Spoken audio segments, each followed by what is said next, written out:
but HIP's like gone through vision board after vision board. I'm a fan of that. I think I'm the one that told you to make that board, and you ain't never seen mine, have you? Right? Side note, I have seen yours. This wall with fucking, I don't know, a mansion and money, and then like a bunch of sexy dudes with their shirts off, and I'm like, whose room is this? And he's like, oh yeah, it's like my old private studio. And I'm like, is there something you ain't telling me, bro? And he was like, no, I got those up there because I want their body.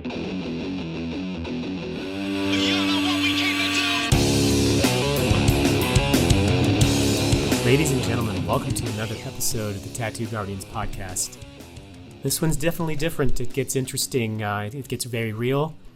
We always hit record early on. You never know what we're going to capture, and we just kind of started talking and didn't really realize that we were just basically having a conversation that turned into the actual episode, not one we planned. It's very real. It's very raw. It's probably going to seem a little bit scattered, but honestly, it is truly from our hearts. If you want to know us in the most real form, I think you should listen tonight. Here we go. So, first of all, you guys can hear me okay? Yeah, brother. You look I apologize good, about man. my voice. I think it's a side effect of the chemo. So, like, the more I talk, I'm sure you guys have noticed I start getting raspy and stuff. Like, I don't know what else to do. So, it is what it is, but it doesn't sound as sexy as it used to sound, but it'll probably sound better. I don't know, it's kind of got a Barry White appeal to it. Right. I've always thought raspy was cool. Yeah. Right. Cool. I was showing Hip earlier, Matt. This is one of my Dude, shirts here. Out of the both of them, that one's my favorite. I love I it. just It bought says- two of them. It says "Forever Forward." Yeah, dude. I love that, Josh. I'm super happy, but like we spent so much time trying to learn how to like master it, you know, and like these are looking really good. You can't even barely feel it. They're super smooth. Tomorrow, I think we're going to launch a hoodie with a big ass skull on it. Nice. Are you guys like familiar? Tomorrow, we got a whole new fucking line coming out. Oh yeah, I'm on this shit, man. I'm not tattooing, so like, it was a good launch yesterday, though. I feel good about that. Yeah. Yes. I'm hoping to make like a commercial today instead of the ad. Hopefully, sell some more today. Hip bought a couple, so that's awesome. Ooh. Thank you. Oh Carlton yeah. art. Do what? Carlton art on PayPal. No, that's in Venmo. It's artist.carlton in PayPal. Are you buying some right Artist.carlton now? at gmail.com. I can buy mine separately unless you want to place my order with the one you're placing, and I'll just throw you cash. Just make sure you put in the notes like the size and all that stuff and which one. Or there's a sale for both for $50, which I would love to just give you guys, but like I said, I'm not tattooing, so I'm just dude. Yeah, you know. And even if you did, you already know we really love and support you. Yeah, thank you so much. Well, let's buy a bunch and have some for sale at the shop. But okay, right now I'll take 2 mediums. Okay. And then we can talk about medium. like, You sexy motherfucker. you know, oh my God! When we Show started this, I was an I'm XL. proud of you, man. I'm so proud of Thank you. Show him. Joey, Stand up. No, fuck all that. How much have you What are lost? 51 pounds. Oh, man, you're almost caught up to me. Yeah, That's amazing. I've lost 30 since I've had COVID. Yeah, Are you and it's serious? starting Fuck. to show. It's starting to show. Yeah. Megan lost 32? Yeah, we both did Well, how much? Yeah, I was 290. Yeah, she's lost 23 pounds. I've lost 30, and it's due to keto Man. You guys and are killing it, man. exercise. You guys are killing it. I'm actually at a weird spot that I've never been in. I'm too skinny. I'm almost 150 pounds. It's just I'm never hungry with like the chemo just makes me not hungry. But it's weird because like I look in the mirror in the morning and you guys I'm sure you can see it, but like it's just weird. Like I don't want to get below 150, you know. Yeah. I was 230 before, like at my height, you know. Yeah, right. So Me too. I was 240 at my heaviest. what's your goal? I hit it. But Good. you know what my new goal is, Josh? Is maintaining it. What I haven't figured out how to do, because, dude, I hit that goal in that 51 pounds like 3 or 4 weeks ago. And then I went to transition and I lightened up and cheated a little and I gained 10 pounds like that. And it scared me. Keep in mind, you didn't really gain 10 pounds of fat. You gained a lot of water weight. You know what I mean? You have to scared me. Yes, I was there. You have to eat an extra 3,000 calories to gain a pound. You're not doing that. Even if you cheat, what I like to do is have a goal weight, but give Yeah. yourself like a couple pounds each way. Okay. I personally weigh myself every morning because that way you can Okay. see the trend. Okay. If you are overweight, Yeah. you're only going to be maybe 2 pounds overweight. And Matt, Yeah. you know how to lose 2 fucking pounds now. You're a master at it. So you're never, the worst thing you're going to do is go on vacation and come back and have gained 5 pounds. Who Yeah. fucking cares? That's Okay. nothing. That's nothing. Okay. Okay. Right? Don't Yeah. let yourself get up to 15 pounds. Then you're back at it. I mean, Katie was giving me a hard time because she saw me. I was like licking the salt off pretzel rods. I'd take a bite, chew it up, and spit it in the trash. Like I wouldn't swallow it. I started. I did a little bit of that too. Like in the beginning, I'd be like, "I'm gonna eat this pizza." Like you don't. That's a dangerous territory. Yeah. Right. Clearly, but Now we're all binging and purging. right. I just sent you. I sent 2 to that. Thank you so Yeah. much, man. And then in the message, our group text is the shirt sizes. Okay.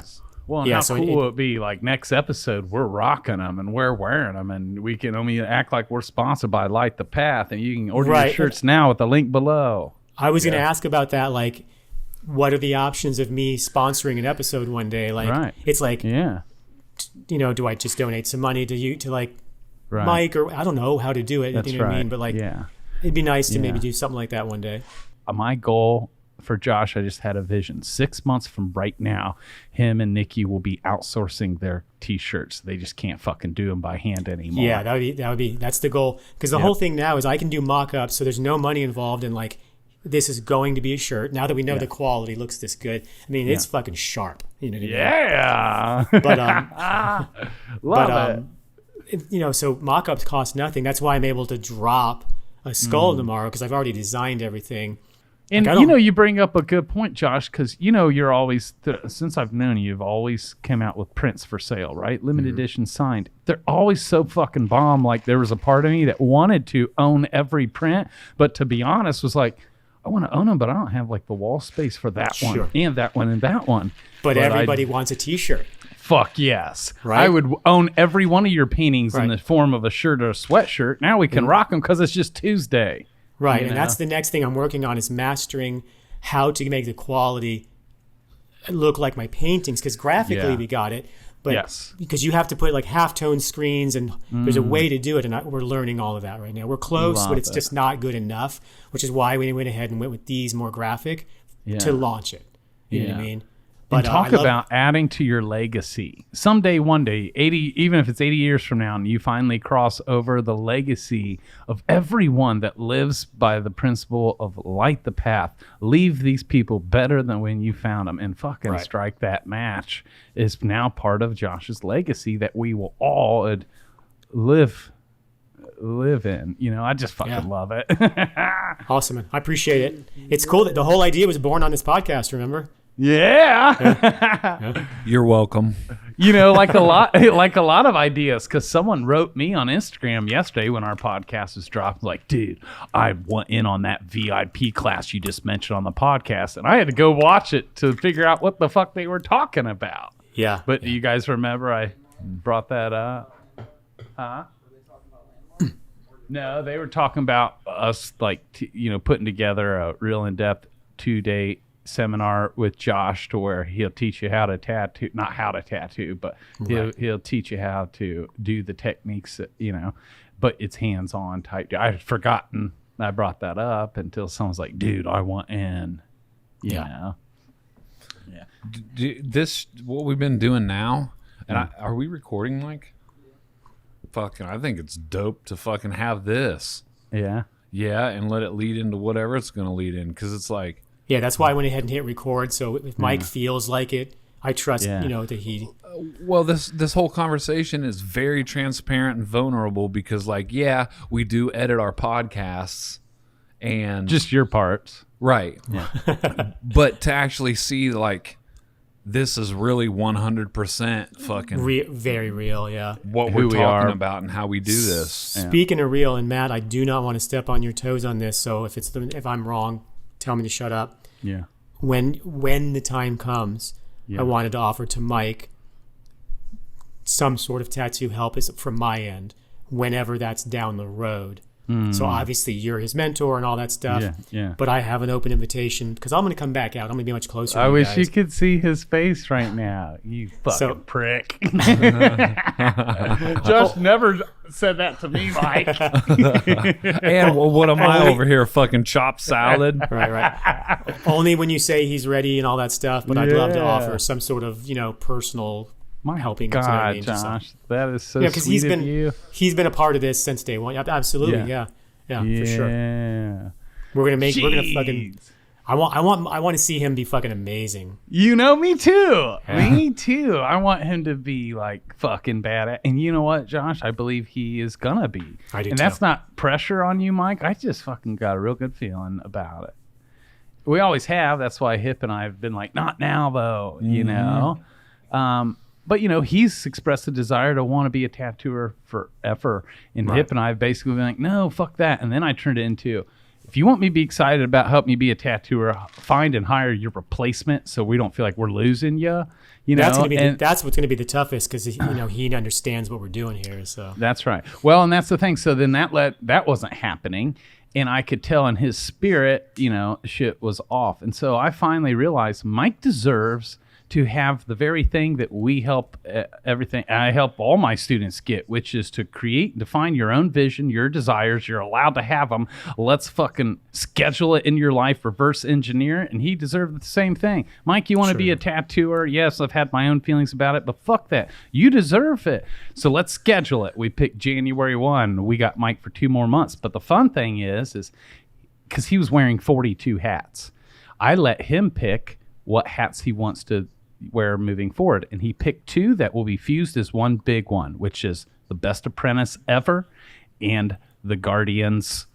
Everything he's been doing with us for the Guardians is staying. So we still have him for the Guardians. We just have him for the Guardians only because he helped me in Tattoo Business Mastery. He helped Hip and I got to hire new people, but at least Guardians and apprentice, that's one big hat. He's the best apprentice we've ever hired, and the Guardians producer.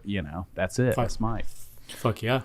And when I fucking interviewed him, because he was it was a lucky find, I made sure to ask him, because I know how addicting this lifestyle is. I said, you sure you don't want to be a tattoo artist, have no desires? And no, not at all. But then starting to work with us, seeing all the pussy we pull all the time, and he was like, man, you know what, I might try to be a tattoo artist. Leave some pussy for the rest of us, man. Right. And so like Matt teaches, it's like, I'm not going to be a hurdle in front of somebody if their vision is this and this. So I as much as it hurt, and I was like, motherfucker, I can't hinder his growth into what he wants, his next journey is going to look like. Right. But at least, it's cool because I'd rather him decide it, around us than be kicking rocks down the street and just stumble across any old tattoo shop and go in there and try it there. I'm realizing how lucky Mike is, but at the same time, how lucky we are to have Mike. Right. So it's a two-way street. But I mean, really, here's a man that gets to start his apprenticeship with me, you, Aisle 9, and he just got a personal invite from Joshua to step in and help when he's on level 8 and ready for him. It's just like, man, I'm really happy for Mike. Fuck Mike. Yeah. Okay. Yeah, we love you too. Absolutely, man. That what, Mike? It blows your mind, yeah. Do you know how many listeners just started hating you? I'm just kidding. Dude, why don't we fucking put him over here on a mic and fucking let the people see what he is and who he is and what he's about to become?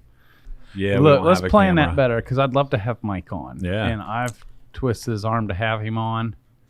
And one time I did have him on after you guys went home and shit. And I had him sit here and we just had a good discussion and recorded it in case. But yeah, because he's got a lot of good input always. And my favorite quote, one of mine of all time, is from Mike, which is, "Alls I know is love is the answer." And I don't even remember what the question was.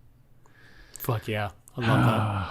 Yeah, and I'm, boys, I've been put in a situation this season of my life, as have you, who I've taught people to be, invited people to get to become, who I've declared and said that I am, has all been put to the test. Right. And I feel like I've been failing lately in some of those areas. It's understandable. Like, we all go through that when it's extra tough like that. Yeah. I had to have a conversation with Nikki last night. It's, she didn't act like this, but I had to tell her, I understand that what we're going through rips marriages apart, and that although it's the last thing in the world I want, if she were to leave, I sort of understood. I didn't want that, but I mean, it's been fucking. There's a lot of things you guys don't know and see. Yeah. You know what I mean? Yeah. Yeah. So of course she was like, "Oh my God, I would never want that," but it's fucking hard. You know what I mean? So you're going through your own shit too, man. We don't know everything at all. Like, take a minute to own that and grow past it, but it doesn't make you in the wrong or like failing or anything. You know what I mean? You're a human at the end of the day. Yeah. So, man, dude, I've been real disappointed in myself a couple times. I understand. Oh, goodness. I can't even imagine what you're going through, Man. And I appreciate that you're saying that you're disappointed in yourself, because from an outsider looking in, like, I'm like, does this dude ever, other than the surface shit that I know, and we do get on deep conversations, and ultimately I know you're human, but it's cool to hear you say it out loud, because it's like, all right, sweet, he is fucking human. And again, from an outsider looking in, I don't see failure, but we are our worst critics. So just to know that, like, the same things internally that I deal with, you deal with too. And brother, it's like we don't meet our expectation, because I think it's more powerful that you have set a standard for who and what you want to be, and then try your best to live by it, even when you don't fucking meet that standard all the time, and you take some steps back. Just the act of acknowledging it, and the negative self-talk or whatever you want to call it is there. That's proof that, like, you're someone that continues to grow and better and stay vigilant and attaching yourself with what you said you want to be and the things you teach, so like you are your word, basically. Even though you're human, so you're gonna fuck up on your word sometimes, but you're gonna fucking get right back on and try to achieve it again. And you're the one that always says, dude, there's no fucking losses. You either take a win or you take a lesson. Maybe you're just learning a lesson right now. Well, thank you. And that's when it's gotten a little tough here lately, because I do always say that we can't lose. You're either going to win or you're going to learn, right? That L isn't a loss, it's a lesson. But what about the times when you're like either struggling that L, and you can't even see the lesson? Like, and you're still like, okay, this blows. I fucking just dropped the ball. I'm taking an L here, but I'm still looking for the actual lesson. And am I in the way? You know what I'm saying? And that hasn't happened to me a whole lot. Usually I win, or I take the lessons, and the lessons are obvious. But here lately, a few times, the L's have been real blurry or gray. Like, I'm still like, trying to get them. And that's cool, because that just sounds like some hindsight. Time takes time in certain situations. Yeah. And like and I know they're coming.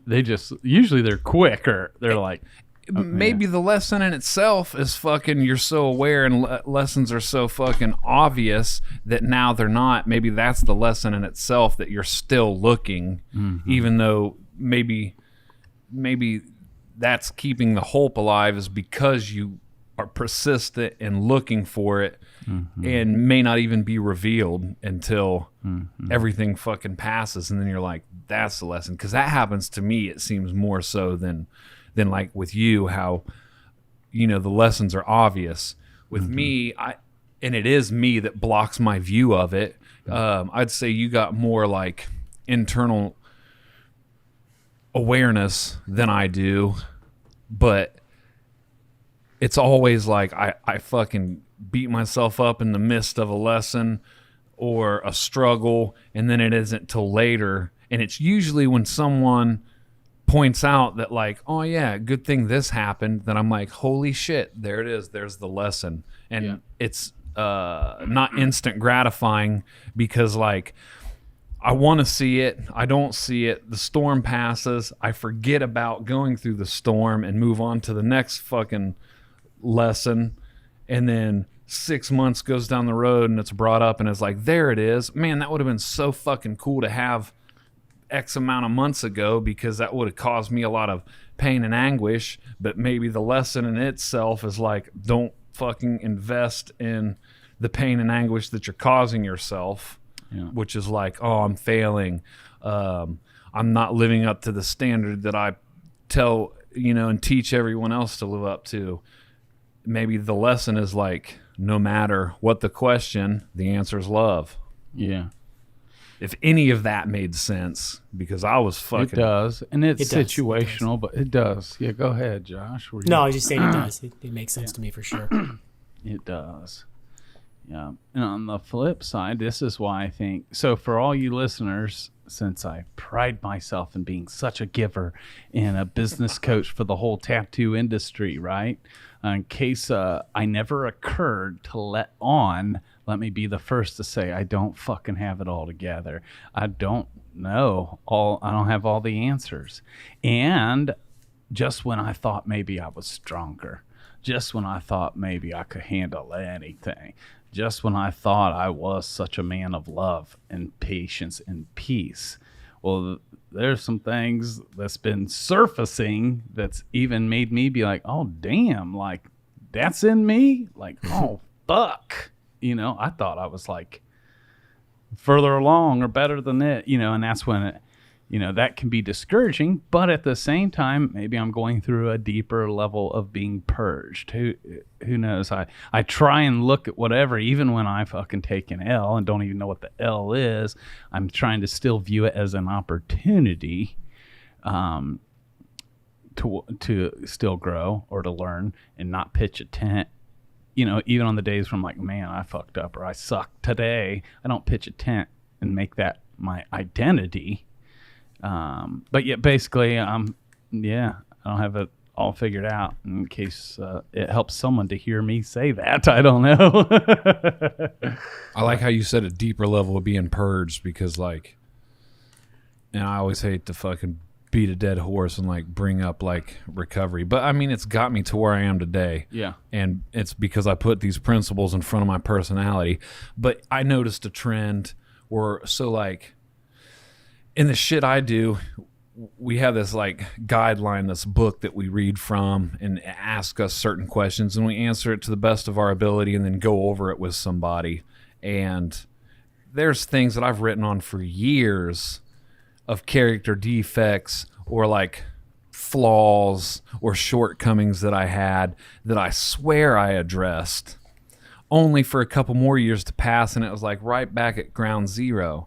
So then, being the visual learner and thinker that I am, I started envisioning like my journey is like, because I'm always trying to grow and learn and better myself, even if I'm a martyr the whole way. So it's like, boom, I started here at the bottom of the staircase, and life, if you're growing, is just a fucking spiral staircase.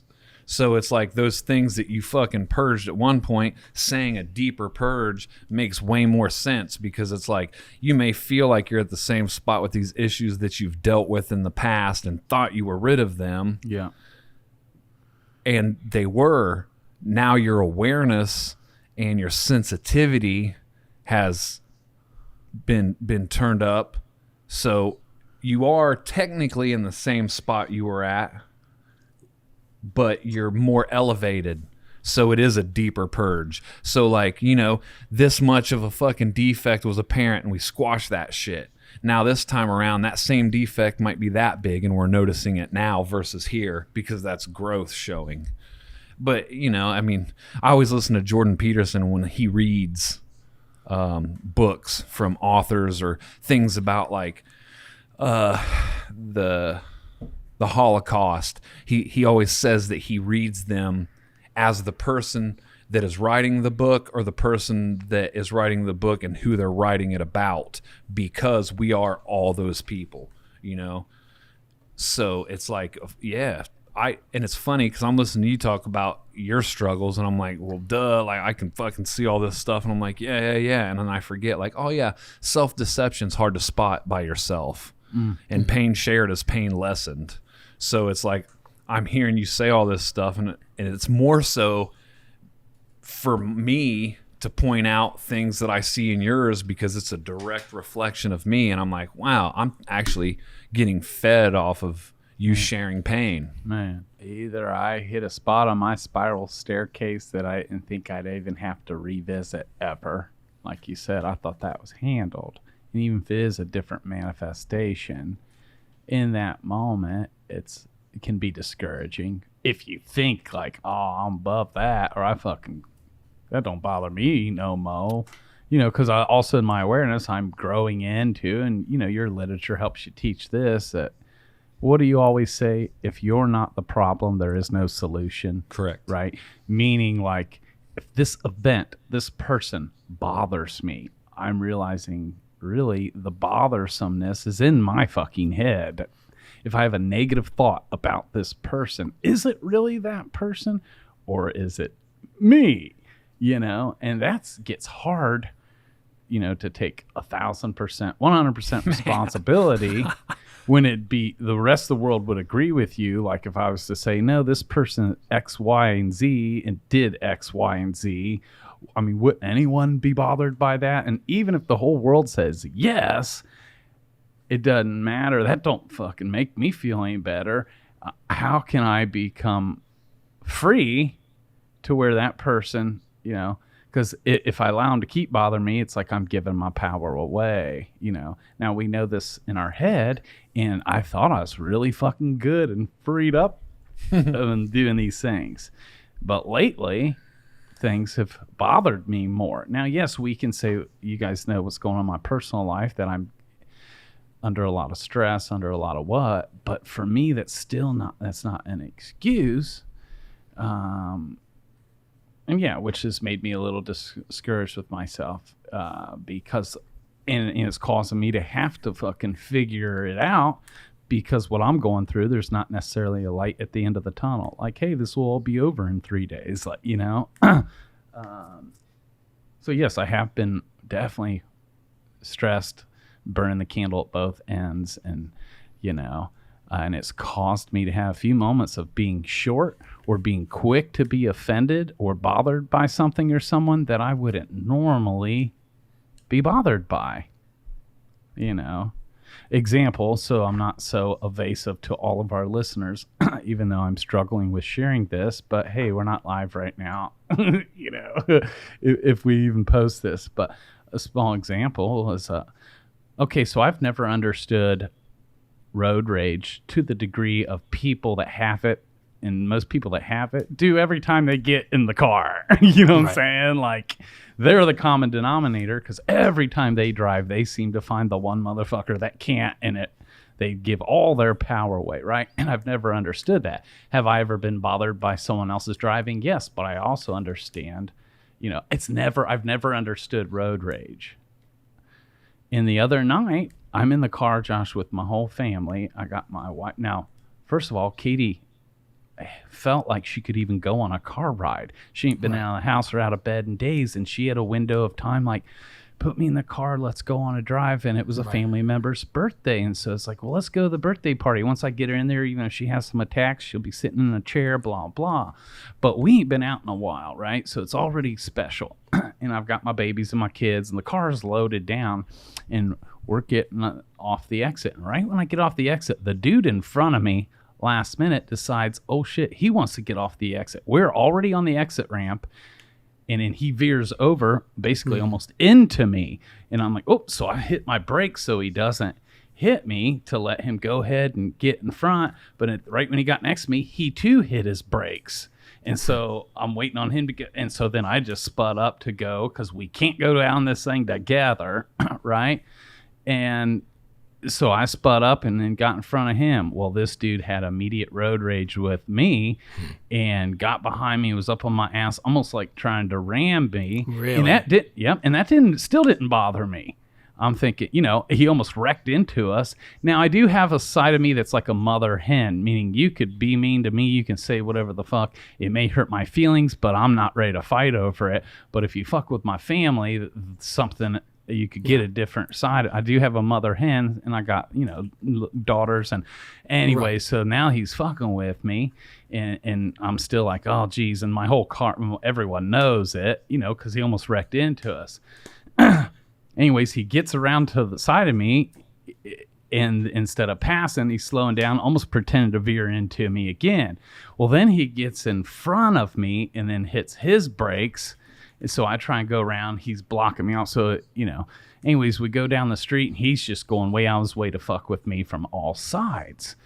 And now my blood's starting to boil a little bit. And don't you know, we come to a stoplight with a gas station, and while we're sitting there, he pulls into it. Now, immediately, I do have thoughts about people with road rage because most of them are Billy Badass in the safety of their car. But who are you outside of your you think you're safe, and that's an illusion. You don't know who's in the other car. You fuck with the wrong person, that'd be your last day. I'm already thinking he's lucky this is me. You know what I'm saying?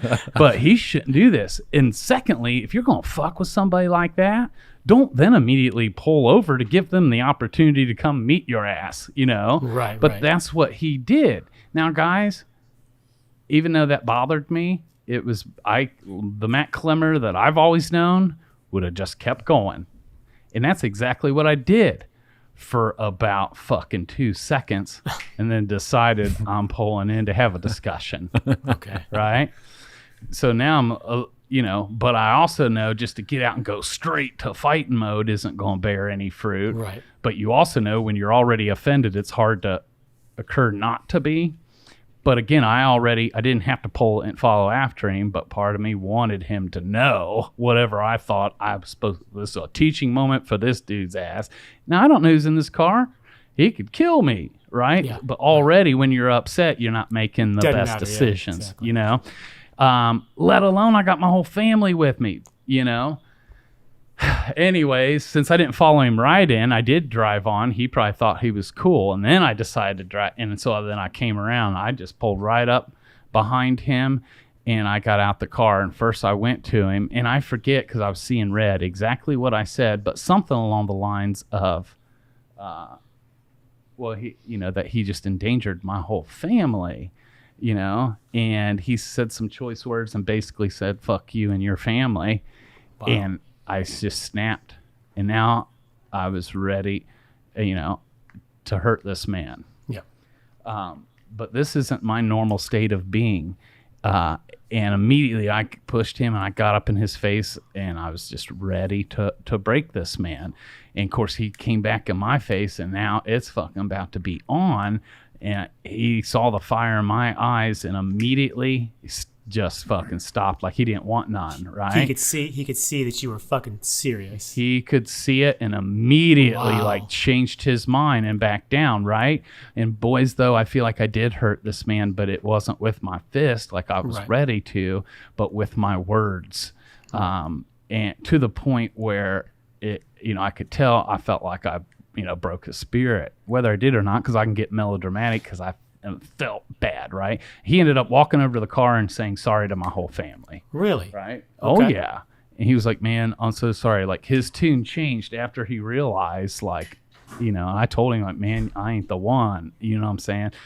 And again, I could tell I hurt him with my words. And after I let in, and it broke my heart. And this is probably way melodramatic, but I felt like when I hurt him with my words in that moment, I felt like I hurt the whole world, Sure. and it broke my heart. he said, sorry, I got in the car, drove away. Now we're on the way to the birthday party and I'm shaking. But what scared me, and so that's what I was disappointed in myself, because I would normally never do that or be that way. And I realized the level of anger that came out of me and what I was willing to risk. In that moment, I was willing to risk going to jail and everything, and with my family having a front row seat in that moment. It was levels of stupid, and luckily it was someone that I could fucking take. In that moment, I felt like I could have fought 10 men in one, but this ain't me. You know what I'm saying? Right. But and when I drove away, of course, my family was scared. My daughter witnessed it and was like scared, and I drove off and immediately had remorse. And I went from being angry to having a broken heart with tons of regret, hoping for an opportunity to somehow make that better, hoping I can run into him again. Now we could, flip on the flip side of, hey, maybe that dude needed that. And maybe you actually saved his life or another family's life, since he finally got checked. Maybe, because Katie was like, maybe that's exactly what he needs. That was kind of the first thing that came to my mind, is I'm curious about if Source brought this, you know what I mean? Man. And even so, it still left me a little shook, because Josh, I would never do that. Right. And almost vowed to never do that again. Sure. But in that moment was a version of me. Well, it sounds too like, and sorry to interrupt you, in that moment, it sounds, I wish you could have somebody could have filmed it, because, you were there and you felt it, but something in your eyes, in your face, in your demeanor shut him down. Yeah. Right? That's incredibly powerful. I would be really curious to see that moment, because, it's weird how you're not making rational decisions at this point. Your family's watching, your wife who's in the car, who hasn't been able to be in the car. Right. Everything's out the window. Yeah. It's just completely overrode. So, and I've known you for a while. I can't even picture this, right? Yeah. So I'm curious that I would love to see what he saw. I think a lot of people would love to see me pissed. Right. I don't necessarily want to see it, but man, it clearly was, especially for him to go to your family and apologize, right? Oh, yeah. Wow. Yeah, and I didn't ask him to do that. I didn't even want him to do that, but he couldn't let us leave without doing it. He ended up fucking... How long ago was this? Last week. So very recently, okay. Yeah, it's about when you told and me. So that taught me, Josh, okay, obviously I'm going through a rough time, and I'm shorter fused than what I ever normally would be. That let me know, because even my wife was like, man, almost like, even though she was like, he probably needed that, but Matt, there's a side of you're more angry than what I've ever known you to be. It's like that movie, History of Violence. Did you guys ever see that? Yes. You should watch it, Matt. Okay. Should I?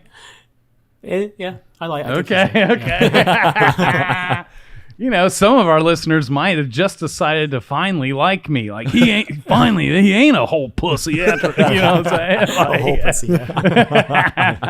that dude's only part pussy now. You know what I'm saying? Wow. Shit.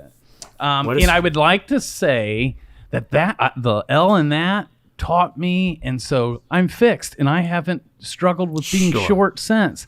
And I think that's what bothers me, is whatever the frustration in me, whatever, and all my beautiful fucking guru and my coach, whatever, it's still there. I'm still having a hard time right now, almost to where it makes me mad, and then it turns into, boys, I'm fucking disappointed in me. You know what I'm saying? This is good shit, because I seen that spill and I'm like, yeah, for anyone that's not watching us on YouTube right now, in the middle of my great story, I just spilt my one and only coffee too. About to flip the table. Just fucking loves coffee. I immediately looked at Hip and I was like, oh shit, are we about to see this look? I just sit over and nice and quiet. It's funny, because in the beginning of my wife and I's relationship, for years, she almost was mad, didn't like that I wouldn't fight with her or argue. 'Cause she thinks arguing's healthy, and I would never want to argue or debate. To me, we could settle anything. But but she's a fighter, and that's just how she likes to sort things out, or at least, and I'm talking, this is fucking 12 years ago in the beginning of our relationship. And she'd always complain about that, almost like it was a turnoff that I wouldn't fight. So one day I finally tried it. It didn't go over well. You know what I'm saying? Like, you want to see? Here we go. Oh shit, that ain't the answer either. Right. You know what I'm saying? I think for most people, a little bit of argument is healthy, and I mean, obviously, you're not going to agree on everything. There's a way to communicate that we can certainly learn. I used to have a really bad temper, and I just do the dumbest shit, fucking punch a wall, some stupid shit, like. Not only hurt my fucking hands that make me money, right? I look stupid, So I definitely work on that now. My dad had a temper really bad as well. Mine will still come out every once in a while. Yeah. Just like I don't know, Nikki will just push my button on something, you know what I mean? And it's just like, why would you say that? And then it just snowballs into something. Man, dude. Yeah. I've felt that wrath. Yeah. I can picture it with you. Not so much now, but like back in the day. Am I right? More in that? Talking about Hip? Yeah. I mean, I've seen when I was out there, Hip got a little upset. You know I did? I mean? Your truck. Oh, yeah. Yeah, that was like pet. I could feel it. You know what I mean? But my it wasn't crazy or anything. Right. And my raid's more of like a temper tantrum. Maybe that's just me, how I view myself. But yeah, I'm sure, it's in all of us, of course. Yeah. And again, like, I just know that somebody said it recently, probably one of you guys or another mentor, about how it's scientifically proven that we get stupid when we get angry. Yeah, it's the documentary I Am that we did suggest to all our listeners to check out once, and they do actual tests. And, quantum physics scientists, they've all literally can prove with science when we're angry, we become stupid. And, anger is a secondary emotion, right? It either stems from fear, embarrassment, or hurt. Those are the root of anger. Anger's not just something that comes up. There's something that controls it, that causes it to come up. And the reason it comes up so much is because it's a very comfortable emotion, and we've all got egos, right? Well, an ego is not a bad thing. It gives us our identity, and it's who we are. Now, an oversensitive ego, which I have, is an issue because anger is a comfortable thing, and it makes me look tough and scary, or fucking I'm a man, and I want my bark to be worse than my bite. Right. In a lot of situations, but ultimately, like, once I can get rid of those masks and find out who I am authentically, I'd rather hug you and help you than hit you and hurt you. But my ego will tell me, like, nah, don't do that. Right. And that's just lack of being misinformed by misinformed people forever. And the man box. Right. And I was kind of raised that way. My father had a pretty bad temper and very unpredictable, which I always hated. You never know what's coming on the corner, you know what I mean? Yeah. And so, it was pretty natural for me. Like, I didn't want to carry that into my family. Like, I wanted to break the cycle from what has come before me. I'm not saying it's easy at all. Like, we're all going through shit, and everybody that's listening is going through shit. And, none of us are going to sit up here and pretend that everything's fucking lights and rainbows all the time, because it ain't. It definitely ain't. You know what I mean? We have bad days. We have bad moments, but just trying to own it, be aware of it, and kind of like I said in another episode, like, understanding that you can't control everything around you, and accepting that, and knowing what you can control. And for me, breathing exercises helps. I don't know if I'm helping at all, Matt, but brother. I think that I'll find myself, like, yesterday was kind of a rough day for me in various reasons, and I noticed that I was like, man, I'm not paying attention to my breathing. I'm letting myself get upset. I'm lashing out, and and like I've said it before. I've got this bad habit of, we're all kind of like, I won't let something go. Like, we've kind of crossed that point, and I'm like, but why did you say it this way? Why would you say that to me? Why would you do this? And it's like, go, and it's like it becomes super fucking annoying. Like I wouldn't want to be in the room with myself. Yeah. And something else I notice is the temptation to take on a new identity or add meaning, like, wow, I just dropped, that must mean whatever. I'm not what I thought I was, and now it means I'm an asshole or whatever, you know? The temptation to want to do that instead of giving yourself, you know, room and, you know, dealing with it, trying to forgive myself, letting it go. That doesn't all of a sudden mean I'm a piece of shit now, you know? That's like fucking, alchemist shit. Yeah. You know, you're sitting here talking about you're a failure, feeling like you're failing, and then boom, spill the coffee. Yeah. And you could have chose to let that validate and fucking see. Yeah. I can't even fucking blah blah blah. Yeah. So it's like, man, those nanoseconds when shit happens, because like I said earlier, me and Megan journal each other every morning, and she said something to me this morning, and it was just like boom, and she said, your feelings don't ask permission. They just come. Which it's fucking rude, because like feelings, I don't want to say suck, because I'm grateful for the shitty feelings, or feeling like a failure, or being clumsy and knocking something over, or fucking sending a fucking a text message that's fucking uncalled for. You know, all these things, because when shit's going good and we're all happy and slapping hands and kissing the significant others and shit's going good, it's going good and it feels good because of those shitty times and those shitty feelings. Yeah. So it makes it that much more rewarding. Yeah. Man. I think some of us have to remember that, you know, we talk a lot about positive attitude and positive feelings and all that. It doesn't mean that we're not aware of shitty situations, or that we think everything is, you know, That's right. always good. Because some people that don't understand the power of positive thinking, they'll even say it's dangerous. They'll be like, well, that's dangerous because you're fooling yourself into some false reality. I'm fully aware of all this shit going on out there with my own circumstances and my friends. I just choose not to let it rule my life. Come on. And I didn't used to. I used to let it rule my life. And I was forever a victim. I was forever miserable. And my life is immensely better today because I've learned to take control of that, you know? Yeah, I'm aware of when shit's not in my hands. Yes. You know? Yeah. Yeah. And negativity is just, it's the other side of the same fucking coin. Right. You know, even in science, you got a positive and a negative charge at the same time. Yeah, you have to. You have to. Yeah. So every time we're positive, at the same time, we're duly aware of the negative. It's on the same fucking coin that's coming out of me. But like you said, I'm living into the positive. It's not without the negative, but again, I'm choosing which one I'm going to let serve me versus me serve it. And on the times where I'm like the negative side fucking gets me, and even if I'm going to beat my own ass over it, at least I got to be like, okay, let me flip back over the positive instead of being like, I guess I'm rolling negative now, you know? Yeah.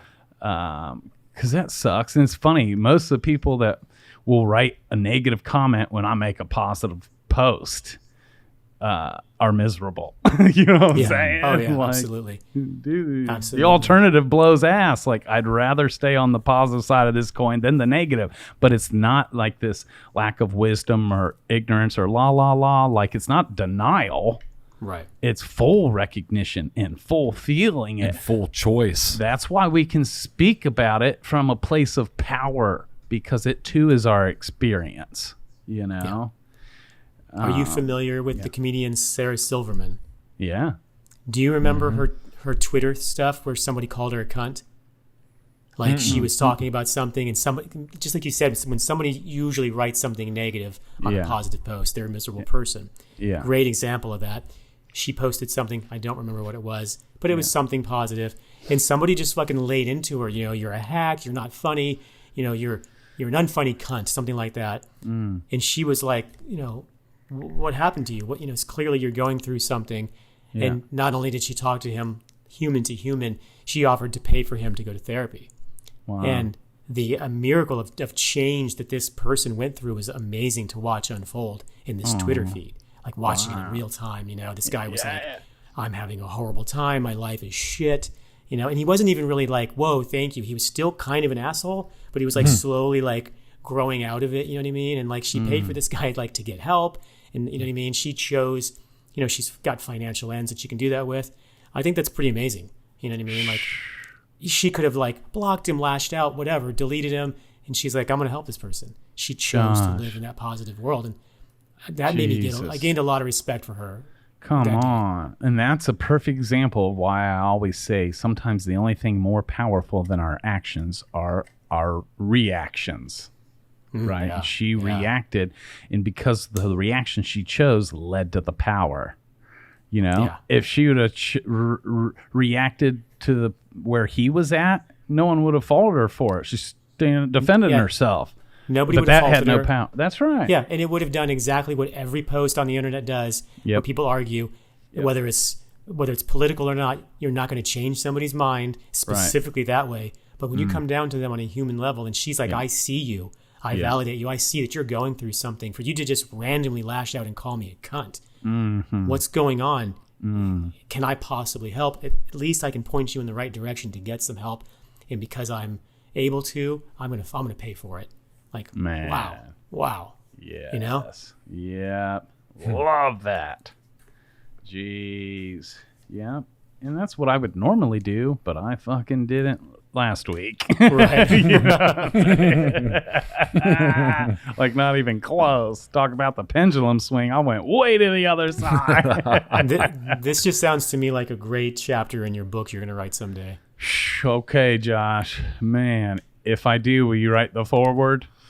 Yeah, but you got to title the book Side Note. Okay. Then the pages should all be blank. Right. Jeez. Boys, I'll tell you what, this something I learned this weekend or was inspired to do, because we all talk about goals. We all talk about some of it, hips of journaling. Some people say the power of 1, having vision. 2, defining, creating your own goals. 3, the power of writing them down. We've all heard these things. Some of us do it, some of us don't. I don't write my goals down. I mean, I'll write them when they come into a to-do list, but Hip's like gone through vision board after vision board since I've known him. He'll create vision, do a vision board. They all manifest and become fulfilled in his life. Boom. And then he makes a new vision board. And I've watched him repeat that cycle the past 5 years and manifest everything in his life, which is real cool. And I'm a fan of that. I think I'm the one that told you to make that board, and you ain't never seen mine, have you? Right? But something I learned this weekend, it's simple. Go ahead. Side note, I have seen yours. Have you? In your basement of your old house. You're right. Mm-hmm. Yeah. I wish you weren't a liar. Right. Well, you know what? Half that shit never came to pass. There you go. Preaching what you don't fucking... That's right. Well, check it. And this is what my coach, for all you listeners that know I'm a business and life coach for the tattoo industry. I'm sure this episode's really helped you. But anyways, I too have coaches, right? And one of my coaches this weekend, basically... Not only does he know all his goals, but they're memorized. And every single morning when he wakes up, he will declare them out loud in under 60 seconds. And then he redeclares them every night before he goes into a sleep state. And it's so powerful because just like switch, you can be like, state your goals, and he can just say them. And their future, their present. He's saying, I am this, I am that, even things that haven't yet manifested, but he's declaring that's who he is. And he's even got some of them that are certain dates. By this date, I will have done that. But he says them almost quick as like a rapper because they're in him, a part of him. He can just say them. We can talk about our goals, you know. So immediately he was like, put 60 seconds on the clock. Everyone, right now, write down your top 10 goals. What you want to be up to, whatever. At the end of that 60 seconds, anyone that was on paper, you said, now turn the page to a new page. If you're on computer, delete them. And then he put time back on the clock and asked us, he's like, now I want you to write your top 10 goals. And he had everybody do it. And this was already discovery. like where you're at. Like I was struggling to write or decide what my top 10 were. I got a bunch, but to decide, you know. And then he asked, like, the people that did the second time, did you write exactly what you did in the same order as what you did, you know, the first time, or were they different? But it was a great exercise to create awareness of where you're really at, and motivated me to get clear on what they are. What are my top 10 goals like this month and going into 2022? What are they? And are they to the point where at any given moment I can just spout them off? And so that's something I'm inspired to do. And I realize, especially in our tough days, what a great way for us to wake up in the morning and remind ourselves of who we really are. Because what I did yesterday's got me questioning, down and discouraged about myself. Well, maybe I'm not that. But if I already have decided and redeclare to myself, I just think there's power in that. Absolutely. Absolutely. Yeah, I don't know if I would be able to like just put 60 seconds on the clock and like rattle them off like that, you know? Yeah. Like I do write stuff down, but I got them kicking around in my head, but maybe I'll work on that, kind of see if I can get it to where they're just like, you know, just in there on stone, you know? I want to personally commit to myself and have you guys be accountable that by this time next week when we meet to podcast again, I should be able to spout them off to you. I'll do the same. I'll own that. Okay. Yeah. Awesome. Yep, I'm assuming Hip, you can already do it now, so. Maybe close, but So, I would like. you want to commit to it? Yeah, We'll do it. Awesome. I'm putting in my schedule. Man, see, Go, that's go awesome. to Matt's old house and write it on his wall in his basement.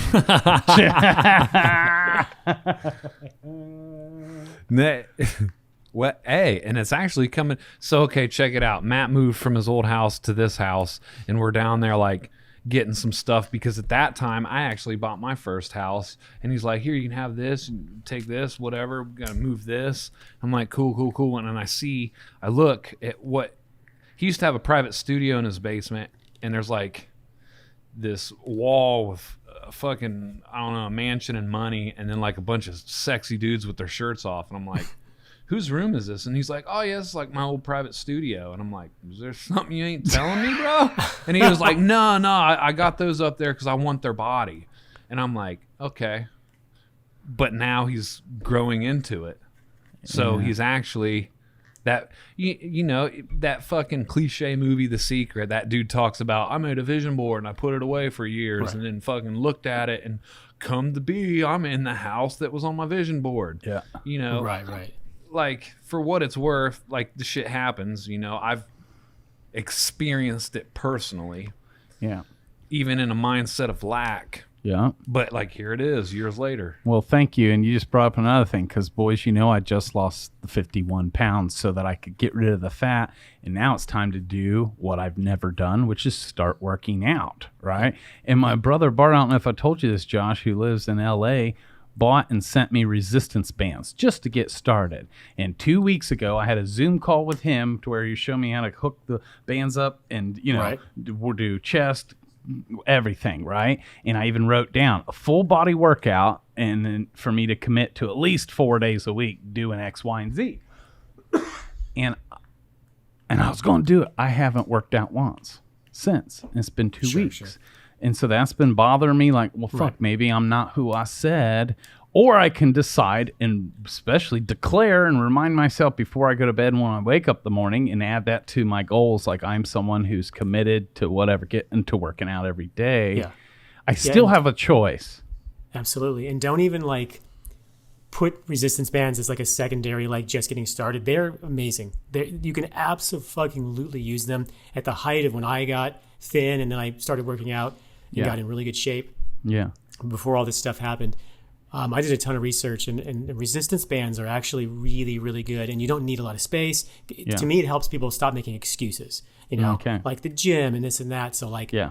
I always say, like, don't beat yourself up over it. Just start tomorrow. Yeah. If you don't start, you know, start again. I strongly recommend them. You Thank got this, you. man. You can do this. And it's like, Thank you. you've lost the weight. It was 51 pounds. Is that right? Yeah. Yeah. You're so much healthier now.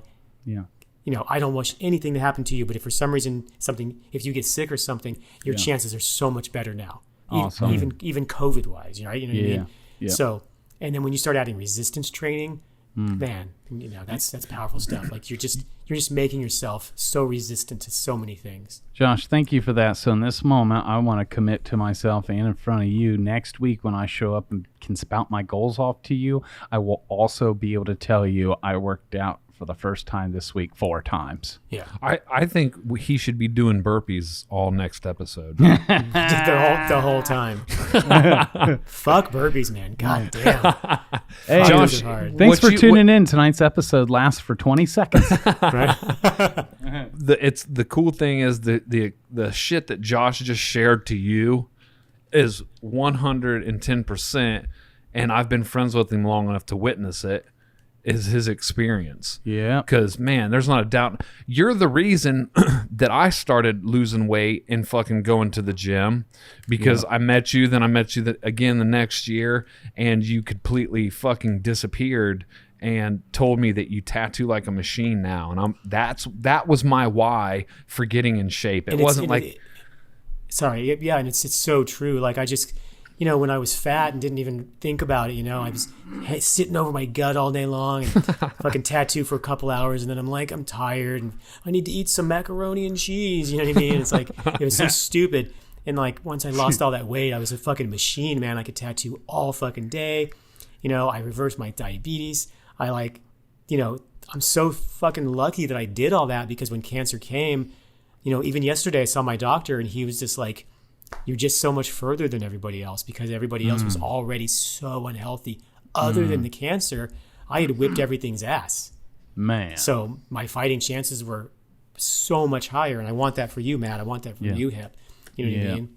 Yeah. I want that for Megan. I want that for everybody, Yeah. And it's like, you can fucking do it. You can absolutely do it. It's not some like pipe dream or some like weird, I know it's confusing at first, like understanding macro, micronutrients and all that stuff, but just start moving. Just start moving. I remember not that long ago in the podcast, Matt, you were like, I started this diet and you guys are talking about how it works and works. He's like, you're like, I haven't lost shit. Yeah. Look at you now. Man, you're You're right. a different person, man. 51 pounds. Man. That's fucking unbelievable. You hear this dude? Unbelievable. You hear this dude lighting the path? Mm-hmm. For all our listeners, he just fucking lit the path again. He lit That's the what's path it. for our health, for your health. Just love it. Right there. Shameless promotion. What? Oh, yeah. Yes. Oh, well, the cat's out of the bag. You listeners, Light the Path is a new clothing line from Mr. Carlton and his lovely wife, Nicole, coming out with. They already got 2 shirts out. Supposedly dropping a skull hoodie, a Joshua Carlton skull on a hoodie tomorrow. Jeez. And I was telling Josh, I don't know if this was in the beginning of the conversation or not, that I've always, if you're a fan of Joshua Carlton's work like me, don't you wish you owned every print he ever sold? But if you're also like me, do you wonder where the hell you got wall space for all of them? But the fact that they very well all may be coming on clothing now, sign me the fuck up. Yep. Right?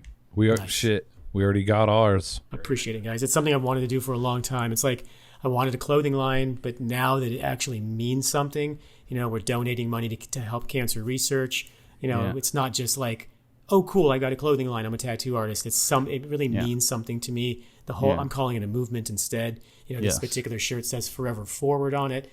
I strongly believe in that. And I'm just excited to see where it goes. So thanks, guys. Just launched yesterday. Just yesterday, yep. Yeah. But by the time everyone's listening to this, it's more time will have passed. Yeah, hopefully by the time you guys see and hear this, I've got a ton of shirts out. So Man. message me for details. Yes. Love it. Love that. Love that. Hip, I was making fun of him, Josh, but he bought a denim jean jacket and blew the doors off and had it custom with patches. And, of course, I was making fun of him, but he's pulling it off. No, when He's I wearing first it right came now. on and it was just me and you, I immediately was like, that's a fucking dope jacket. Nice. You thought that or you said that? I thought I should have said it, but Yeah. it honestly was my first thought. I got the first Guardians patch. The First official OG ever Oh, shit. in print Nice. on me. No, man, looks good. Thank looks you. good. patches could be a cool thing too. I just thought, like, how many of you listeners would love a Tattoo Guardians patch like him? Dude, I don't know what the fuck happened tonight, but like structure wasn't there, but in place of it, authenticity and heart was, and fucking this shit was dope. I hope other people feel that way. Oh, dude, I can guarantee that. Okay. Yeah. Okay, I'll receive that. Okay. Man. Well, where do we go from here? More will be revealed. Yeah. Any shout outs before we let everybody go? Who's your shout out? The homie Damon Tesh. Okay, that's one that's fucking shot. Has he been a blessing to you? He's been a blessing to us, for years now. Yeah, he's gonna show me where to catch them fish when I go to Humboldt. Man, and he's gonna fly in to. I have the honor of doing a portrait of his dog and his best friend who passed a couple years ago. And my gift to him as part of the healing process, I offered to bless him with that portrait. He just got to get here. But anyways, he's been such a brother, such a friend, even before this. Damon Tesh, we fucking love you. Appreciate your support all the time, every time. And he hit me up today. That's why you have to look like we got to shout that brother out. Yesterday is when you messaged me. But I mean, off and on, dude. Yeah. Fucking for this whole year. Yeah. And for all you listeners and those that you view that aren't tattoo artists, but yet you get so much out of these conversations, they too are for you. Thanks for writing us to tell us. You know, we've been getting a lot of messages, and they like to preface it. Well, for starters, I'm not a tattoo artist, but this too has helped me. So thank you. I love it. I do too. Isn't that awesome? Yeah, that was the goal. That was the goal in the beginning for sure. Definitely a tattoo podcast, but I think we're talking about things that everybody goes through. Even, you could be an artist. You might just stumble upon it. Nikki, my wife, Nikki, she's never been a huge fan of the style of music that I play. And so she's really honest about that. She's like, I can appreciate it and everything. It's just not necessarily her cup of tea, but she listens to our podcast all the time. I think she listens to she runs to them. It's always on in the car. And I'm always like, that's weird that you're listening to it. And she's like, you guys are just easy to listen to. I'm like, you're fucking right, I am. Well, to be honest, in case you listeners or viewers, I listen to everyone. Almost like, we're like when we look at our fresh piece we did last night. And we're, I've always thought it was strange. Like actors will say like that they never watch their own movies and stuff. And I was kind of called bullshit on that because it's like, well, one, don't you want to be a master of your craft? So like, don't you want to watch it? And they always say it's hard. I do listen to our podcast because I do want to go, wow, I don't think there's anything wrong with swearing because I think if you mean a word, you mean a word. But I definitely cuss a bit much. It's a little cringy. So I'm working on that. So like I'd like to listen just for that kind of feedback. Like what can I do to be better? I want this to be our best podcast, obviously. Yes. We'll see how this one goes. Obviously, guys, this one's a little different. We'll see if this one airs or not. That's right. If you hear it, I guess it is. So we could put a curse jar up, and each time one of us curses, we put $1 in the jar for a month, and at the end of that month, just so you get find a shop or an artist to just fucking hook up with. Boom. Yeah. It's like the name of this episode is "Fuck." I like that idea, I have noticed there's nothing wrong with using whatever words convey it, because to me the word fuck is powerful, you know what I mean? So if I'm like, fucking do it means something to me. But there's one episode that I was listening to and I was just like, oh God, you sound like it just made me sound like I was ignorant, you know what I mean? Right. Well, thanks. It seems like you have cut back in recently. I've tried, yeah. Well, he uses some big words too. Sometimes I'll be over here. If you see me on my phone, I'm like looking up the definition of the word he said. So instead of just blindly shaking my head like, I actually know. And I'm like, no, I don't mean I mean no. Right. That's great. I love you guys. I love you guys too, man. Love you guys. Great to see you again. And we love our viewers. Yes, thank you, each and every one of you. Please keep giving us your feedback and share this with everybody that you think too would appreciate it. Yep. Every week, you're so faithful to tune in, listen, watch, and then write us. It means the world to us. Keep it up. We'll keep going too. We love you all. Thanks. See you next week. That would have been funny though. If in that spill, I just fucking lost it. I just all of a sudden just hop on the table and start taking it out on hip. Damn, you got it already? He was a one-take wonder, dude. Damn. It was easier because you weren't here. Yeah. It's like, what the fuck is up with those patches? They're distracting. No shit, dude. He didn't even ask us if he could make a Guardians patch. So Sue me for copyrights. Yeah.